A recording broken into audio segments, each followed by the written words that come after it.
Hi, this is John Bray Morris, and in today's Shooting Up in the Dark video, I would like to share my story, specifically my story around the experience and feeling of shame and how shame is intertwined with addiction. So, I want to thank you guys who've given me feedback, especially my friend Dave from Oregon, who suggested I try and speak more in the first person, share more personal details, and I'm going to go ahead and try to do that. I do feel a little bit shy about doing that, but I also want to say that although this is my story isn't unique, and the ideas I present are not unique, but I hope they still speak to people. Okay, so about shame. Shame is a bad feeling. No one wants to feel it, and no one wants to talk about it.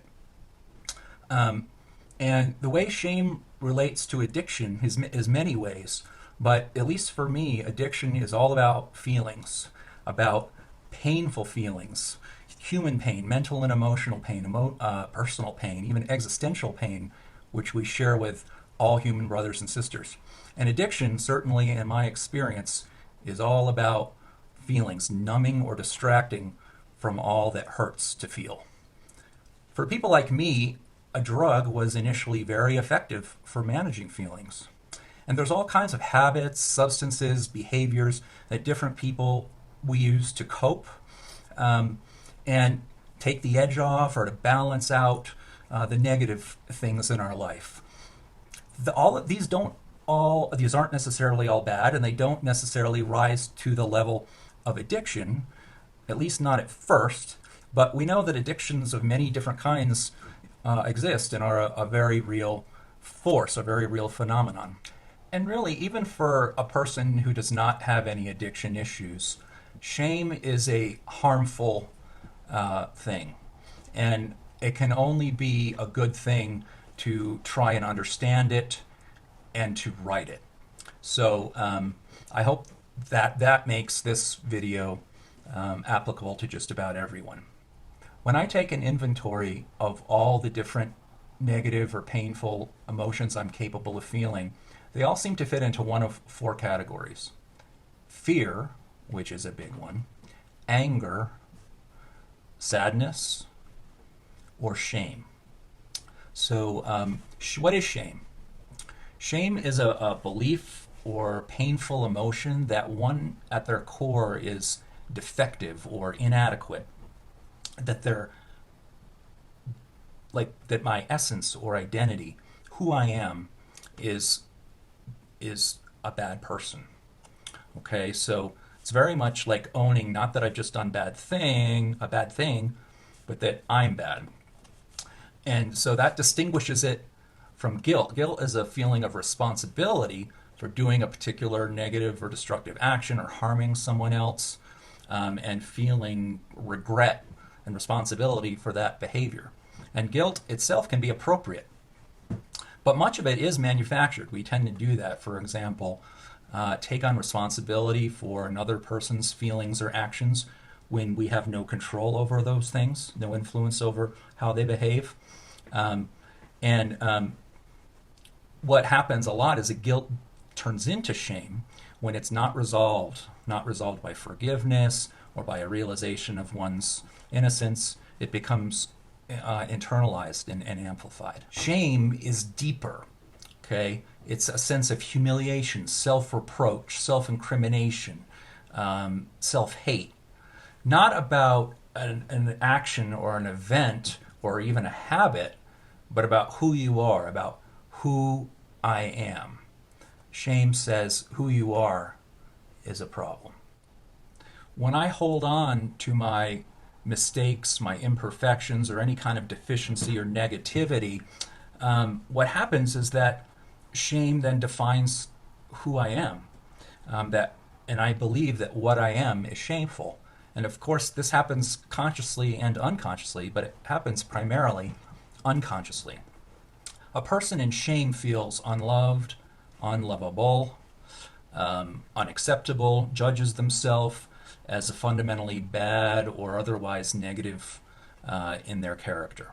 I can tell you that shame undoubtedly played a role and my becoming addicted to prescription painkillers in my late 30s and early 40s, and the eventual progression of my disease to the point where I was crossing boundaries, abusing privileges, taking advantage of other people, ignoring the needs of other people, and willingness to harm myself. Since I've gotten clean and into recovery, I've had to face all kinds of feelings, painful feelings. I found that the levels of shame inside me were so deep that I didn't even really know that they existed.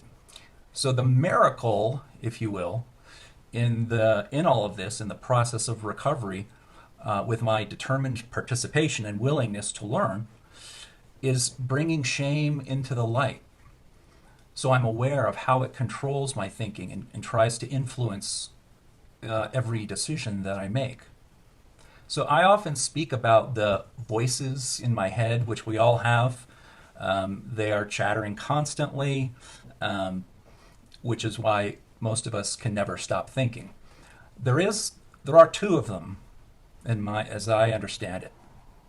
At least that's what it seems like I experience. There's a loving voice, which I believe comes from our true self, a higher self, our spirit, and is part of being, part of God.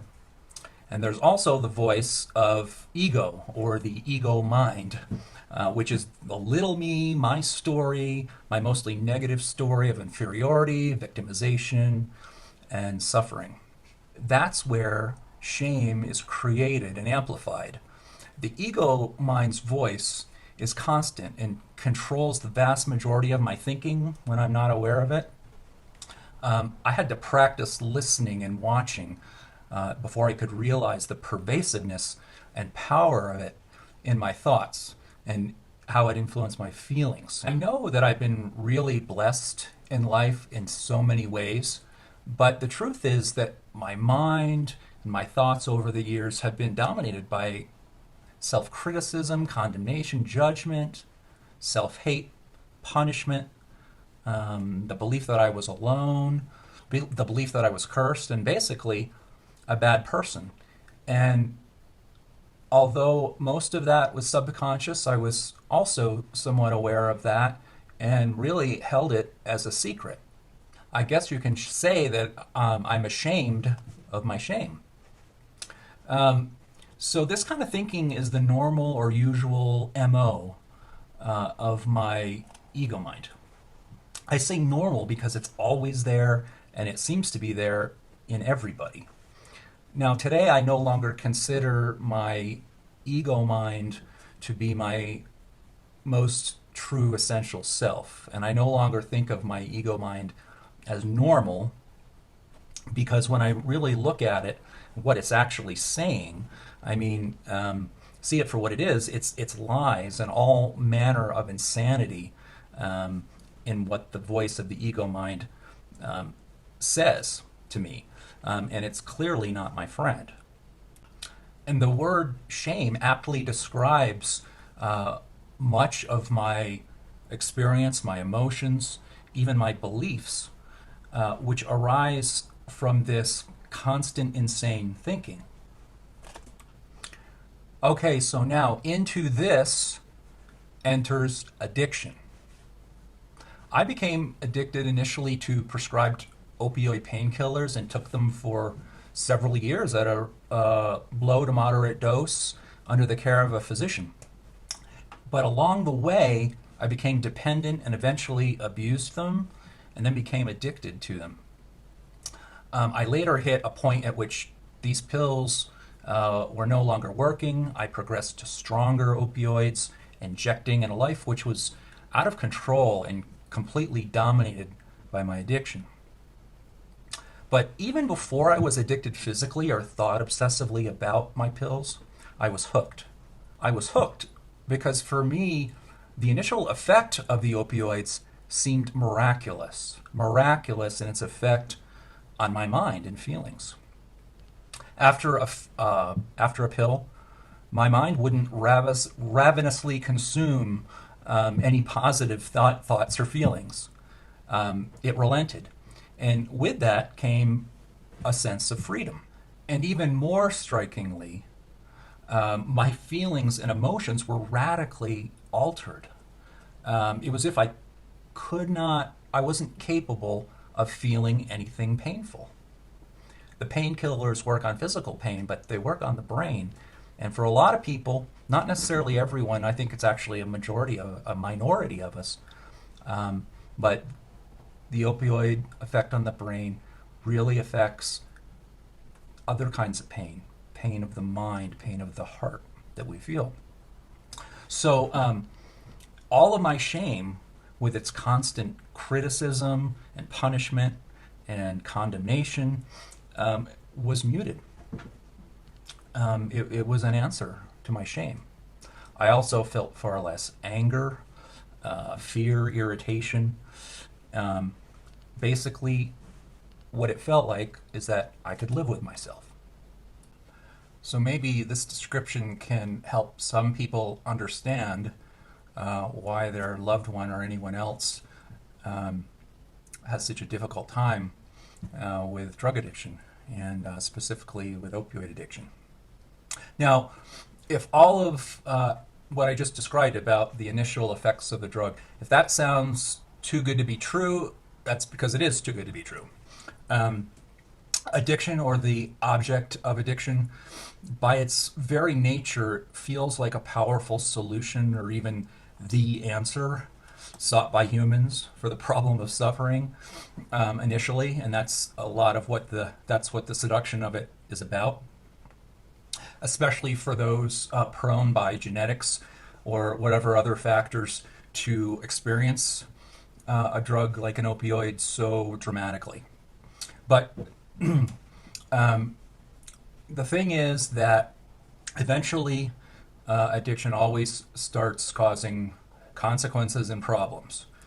For a time, some addicts can manage in a functional addiction as a functional addict while using a steady dose that's not rapidly escalating. They can perform well, hold down responsibilities, relationships, and seem high functioning. But this doesn't last, even if the person is managing, it never lasts. Sooner or later, obtaining or using the drug, usually in secret, becomes less feasible. The addict will go to further lengths, more extreme lengths, to obtain it and use it. Also, because of the phenomenon of tolerance, the brain becomes used to the drug, that dose of the drug, and the effects wane, leading the person to seek more. And so eventually it may become impossible to hide use, and with this progression comes all kinds of consequences and destruction, which become worse as long as the addiction is not interrupted. So at these points, I had to take a higher dose or take the next step to a different kind of using, which involved doing things I never imagined I was capable of.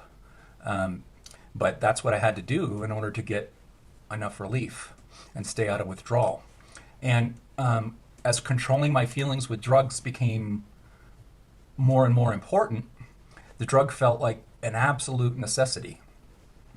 And before I knew it, I couldn't function without using. And there's different aspects to that, but with some drugs, including opioids, the physical addiction, the physical dependence means that the body goes into withdrawal when the drug is not present, and it's a very horrific experience, and even worse psychologically. So at my core, and pushing me to continue using, was this lurking belief that I was undeserving, that I was an imposter in this world, a mistake of nature. It was this shame still there that would creep up, like when the dose wore off, I would feel it, and then in addition to that, I'd feel all the shame I had been suppressing, and then more for doing what I was doing, for using, for being a drug addict. I'm not here going to go into the psychological origins of shame. Of course, it has a lot to do with our early life experiences and a lot to do with just the insanity in this world.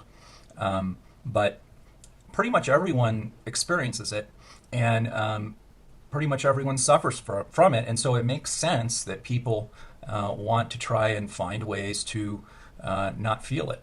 And the impact on a life, shame on a life, can be profound, limiting somebody's, not just their productivity, but their creativity, their relationships, their potential. So shame is an issue for addicts and non-addicts. And I think as far as solutions go that I'm going to be discussing next, they're applicable to all of us. So how do we deal with our shame and gain clarity on who we really are? And if we're not basically a piece of shit like we often feel we are, then what is it that makes us who we are? Well, for me, the first step in that process was stopping my addiction, getting clean. And while I was grateful to be released from the power of drugs, from using, and a world of possibilities opened once I became clean, the reality is that I think for me and everyone I've heard talk about this, what happens when we get clean realistically is that all of the feelings are much more palpable. And definitely for me, shame was more a part of my everyday experience once it wasn't being numbed or blocked anymore. So when the addiction stops, in my case, I went through horrible opioid withdrawal, and finally the drugs were out of my system. And that is only the very beginning of what we call recovery. Us addicts talk about recovery. And it isn't easy. Recovery isn't easy. This is why I needed all kinds of help.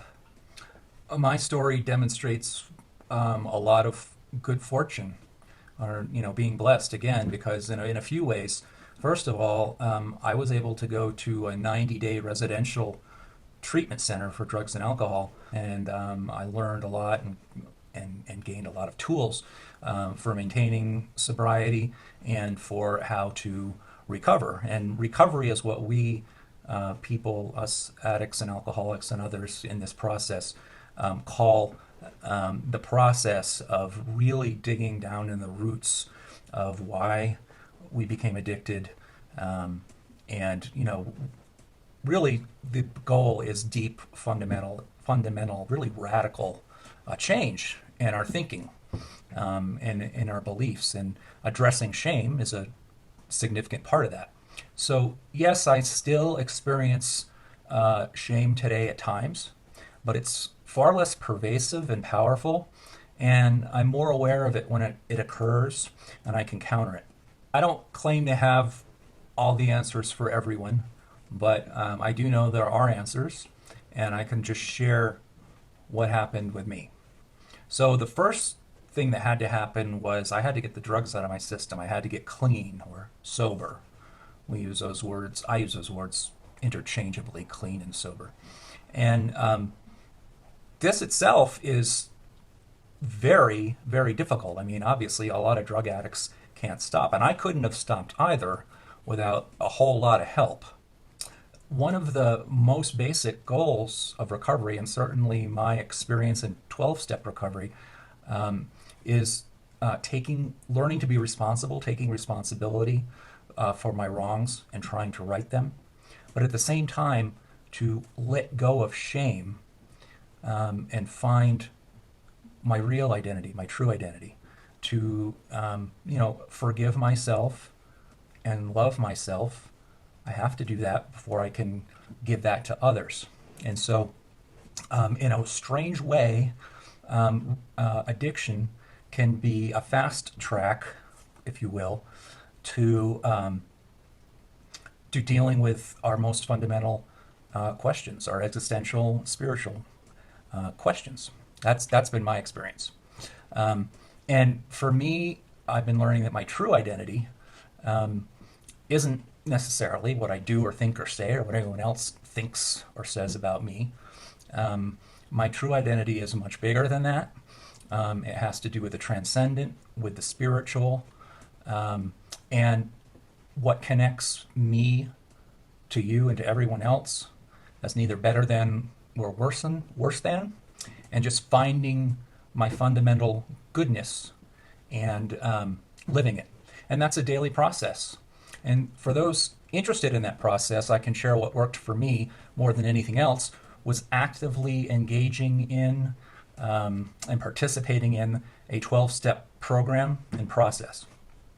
And this is open to anyone and everyone, not just people who recognize addiction in their life. 12 steps can be worked by anyone, and I think they are well established. And for me, when the honesty is put in, effort is put in, and I'm willing to place my trust in those who've gone before me in the process, very effective. So that's all I have for now. There are several other videos in this series about addiction, so if you're just seeing this one and have questions about addiction, please see the entire catalog. I'm working on more videos about recovery, about the 12-step process, which will be coming out. And as always, I welcome your feedback. Thank you so much, and hope to see you again soon.